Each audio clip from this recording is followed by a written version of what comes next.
All right, obviously, Indiana is a very tough team to simulate just because of the pace that they play, and obviously with the personnel. So we've done our best to try yesterday to just kind of show the fast pace at which they play and how we need to guard and what we need to do. We know that they'll be extremely hungry for a win, much like we are. So I think we're playing our best basketball. We've been pretty good, excuse me, for about a month now, and stayed the course when we were in that losing streak and believed that we would start winning some games, and we are. And we need a absolute tremendous environment tomorrow night. Our guys deserve it. It's a huge game for us, and hopefully we can get the barn packed again for a very good Indiana team. Seems like Excuse me. Coach Crean used a similar strategy that you did in trying to put a lot of Oh, it was a little different. responsibility. A little, yeah, It was a lot different. A lot different. Yeah. But trying to put ownership on his players to try to get them out of a. Yeah, I don't know. I can't speak for him. Sure. My point was not. My point was at the end of it, if it comes down to a made free throw or an execution of a play, your players got to take some ownership. And I think everybody's very scared to do that because everybody gets outraged when a coach says something about a player for whatever reason. I don't know why, but so I don't think Coach Crean was calling out his players. I had said that on my radio show. I thought he was saying that it's his responsibility, but he believes guys got to be mentally tougher, and he's coaching his team the way he believes is the right way to coach it. And he's been a great coach for a long time, so I can't question his deal. My whole thing with our guys is, why are you winning games? Why are you losing games? And we're going to do our very, very best to put you in a position to succeed. And at the end of the day, everybody's got to take ownership, and our guys did a good job of that.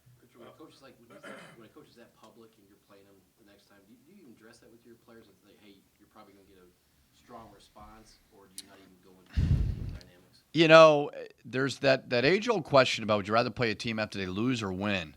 And I don't know the answer. So I try to focus as much as I can on our team. Now, I will say we do, you always try to give a little background of where you think a team is at mentally to the best that you possibly can. But that's Coach Crean has been dealing with the monster that is Indiana basketball and all that goes into it for a long time. He does a great job of it. So I know his guys they'll play hard, just like they have been playing hard and competing. As a coach, you're trying to get your guys to respond when adversity hits to the best that you possibly can, to where nothing zaps their energy, their effort, and so on. So I know he'll have them ready. They've still got, even with the injuries, you lose a lottery pick, your team's going to take a hit. But even with that, they've still got terrific guards, and Thomas Bryant is a phenomenal player. So we know it's a huge game for them, but it's a huge game for us. Have you seen Nate Mason sort of grow and evolve in his 3 years here? Well, I think last year, as difficult as it was good for him. He was playing good basketball at the end of the year, and then we had to suspend those guys, and that it halted his momentum.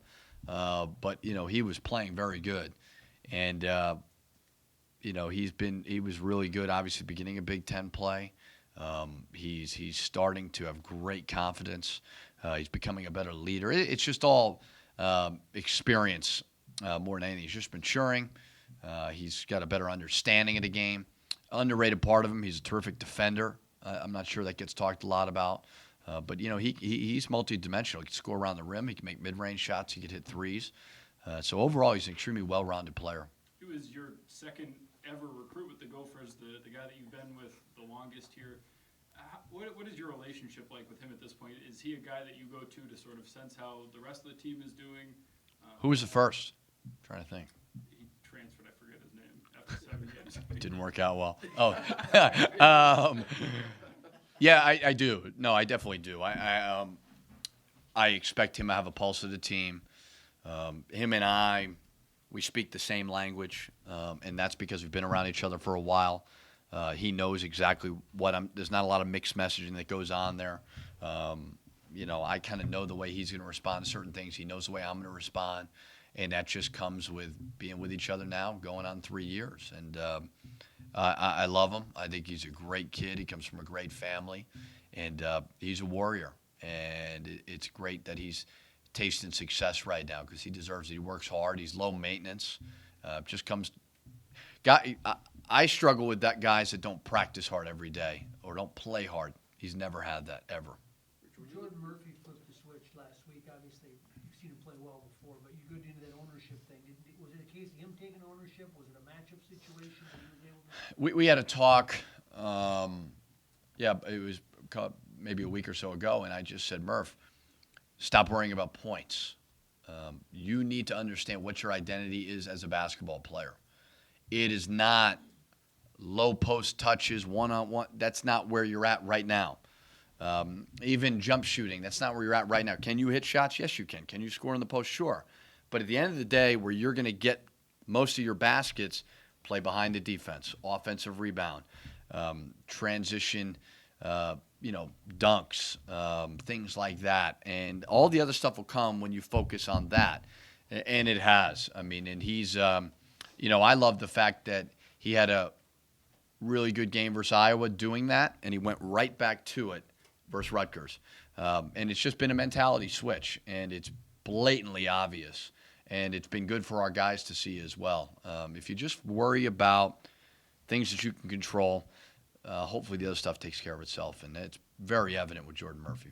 Do you think your team has developed a grit or a mental toughness when they were going through that losing streak? Now that they're closing out games, it seems they now have that grit. Well, again, it's take ownership. Like when we were winning games at Northwestern and at Purdue, I want to say Mike, I think, asked me, is it something that had to be acquired during the course of the game? And I think it does. You got to hit that big shot to get yourself believing. Well, sometimes it goes the other way, and if you look at all those close games we were losing, we just had to find a way to get it back on the court. And we did that. And it makes you tougher. It makes you – if you don't win in this league, or if you want to win this league, you have to be tough. And that's not punching people, hitting people. That's mentally tough.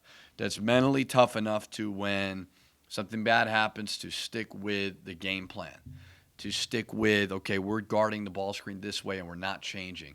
Or even like the Maryland game. Like, Maryland was not doing anything complex.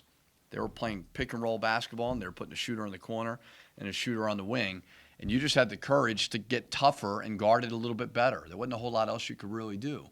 And I thought they learned from that in that game.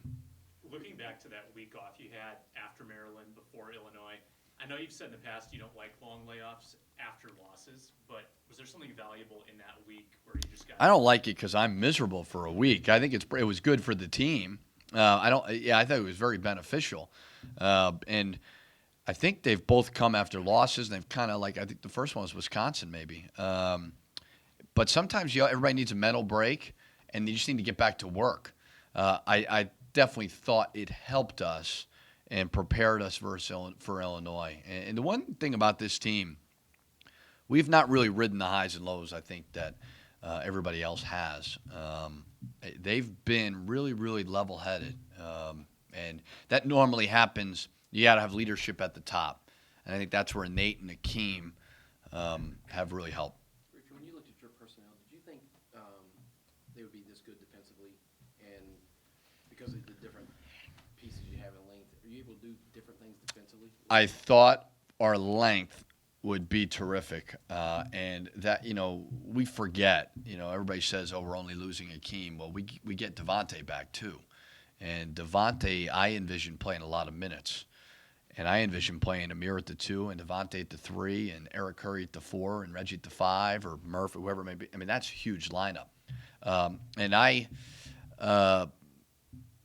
probably took it for granted working for my father because he always had terrific defensive teams. And I never quite – it's not that I took it for granted. You almost forget that they're 6'7" at the 3, they're 6'8" at the 4, they're 6'10" at the 5. That length makes up for a lot. We're doing a little bit of different things.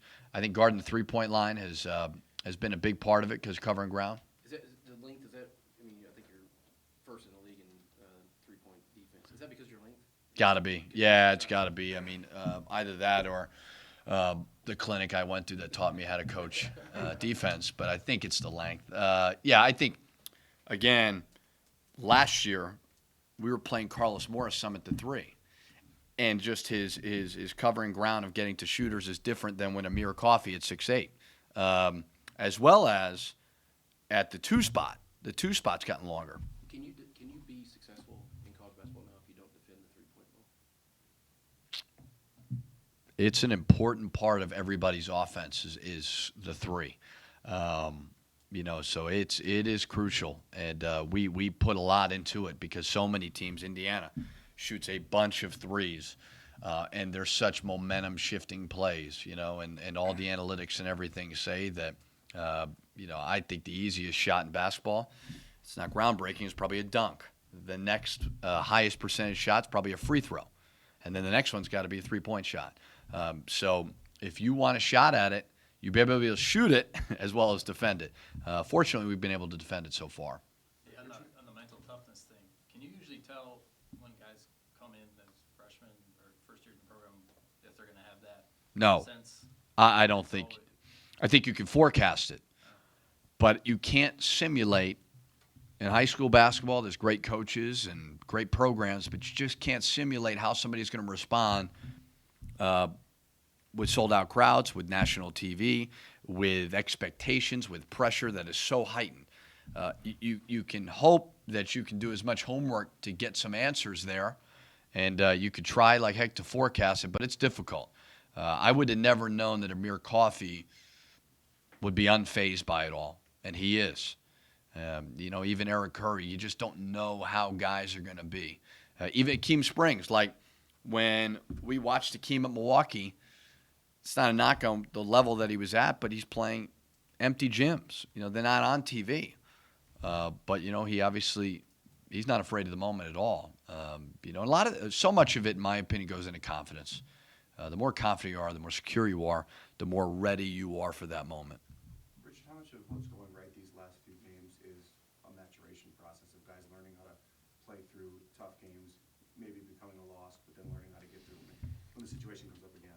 I think, it's all a process, obviously, and you need to rely heavily on the older guys. I think Nate Mason, Akeem, you need leadership when, times are tough, and I think those guys have really stepped up, providing great leadership. Reggie Lynch, stop fouling as much. Just simple things like you got to stop doing those things that are hurting us. And as you mature and you grow and the season evolves, the teams that learn from the last game and they learn from their mistakes and they mature normally get better. And we've been able to do that. I don't know how many guys have led you in scoring, but it seems like the balance you have with this team. Do you like that versus, having one guy who has to score 24? I love that, yeah. And I don't know, do we have 5? 5 in double figures. I love that. I think our 6th guy's pretty close. I'm not sure, but it makes for a balanced attack. I don't think that, when you look at our offense, the 1, 2, and the 3 are not really different. There's not a whole lot. The 3 runs the right, 2 runs the left. We play a lot of 4-out perimeter stuff. So I think the better team you have, the more balance you have, and it seems like we have that. What do you think of the Big Ten? We watched Northwestern going on Wisconsin. Indiana came in, obviously a strong favorite coming in, and it's been all over the map. It has. Yeah, Indiana's had injuries, so you can't discount that. But I think that bottom, right? We were picked by a lot of people 13th from what I had seen. The bottom seems to have risen. Northwestern being good doesn't surprise me. I think everybody thought they would really take the next step and make that jump. Where you just don't know, and it's so cliche, but it's any given night anybody can go in and beat anybody. And I just think, some of these schools are committed to winning. Northwestern wants to win. You see what they're doing with their facilities. They're committed to it. Nebraska, they want to win. They want to catch up to all these other schools who have done it for so long. Penn State has recruited terrifically. They're young, but they're extremely talented. So, it's just a matter of time. And, I went today and I looked at our facilities, the new facilities that we're building. We're making a huge commitment. And it's going to change just from a basketball standpoint. It's going to change our basketball program greatly. And obviously all the other sports as well. But when you see that commitment, your guys, I just think they raise their level of play. And it just seems like other schools are starting to figure that out. If you want to win, you got to do that. And I think maybe that's why everybody's catching up a little bit. Last one. Similar to that question, if you look at Michigan, Indiana, Michigan State, there's a lot of teams, yourself, Northwestern, there's a lot of teams other than the top three that are playing for that. There are no locks for the FCA tournament. When you look at that group, there's such a big group, and you're playing 2 in a row here at home. What is that mentality like when you're playing an Indiana team, a Michigan team? You played Illinois on the road, and it seems like every game for them, maybe even more so than you, can take the winner out of that mix. I think we're at the point of the year where every game is so important to every team. And, whether or not you're playing for NCAA tournament seedings, you're playing to be in the tournament, out of the tournament, Big Ten tournament, whatever it may be. This is the time of year where every single possession is extremely important. And that's why we need to have the best crowd of the year tomorrow, because our guys feed off of that. They need that. Our guys deserve it. Our fans deserve it. They've been through a lot of the ups and downs that we've had. So it should be a fun environment. It's crucial to win at home. We're fortunate enough that we've been able to win 4 road games. That hasn't happened in a long time. So I can only speak for our team, but every game is so important this time of year. We're all playing for so much. And if you do get a win in this conference, it's a quality win. So that's vital. Thanks.